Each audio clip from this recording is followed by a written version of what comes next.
Today, some schools across upper Michigan decided to close due to frigid wind chills. But some schools remained open. TV6's Tristan Kendrick tells us why one Marquette County school decided to hold classes today.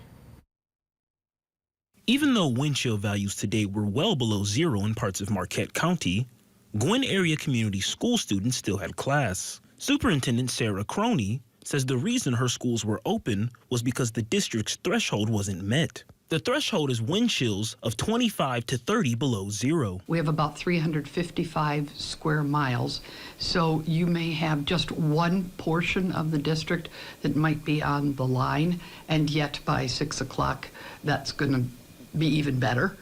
And then you might have another area of the district that is even better than that. Croney also says she contacts other county schools when making a closing decision. Ishpeming and Nice Community Schools did close today. In an email sent to TV6, Nice Superintendent Brian D. Augustine says his district's schools were canceled due to wind chills 29 and 30 below zero in parts of his large district. He says those conditions aren't good for the kids and they cause concerns with diesel buses and their fuel lines. While Gwinn stayed open, Croney says some parents decided to not send their children to school today. Some parents chose to not do that, and that is their right to do as parents, to make those decisions.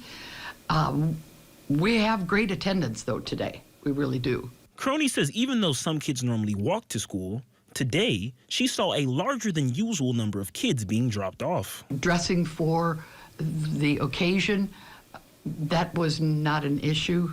You know, parents did a good job of making sure that their children had face coverings, hats, mittens. Croney says with us living in the UP, this kind of weather is expected. She also says she is thankful that her school didn't have to close. Tristan Kendrick, TV6 News, Gwinn.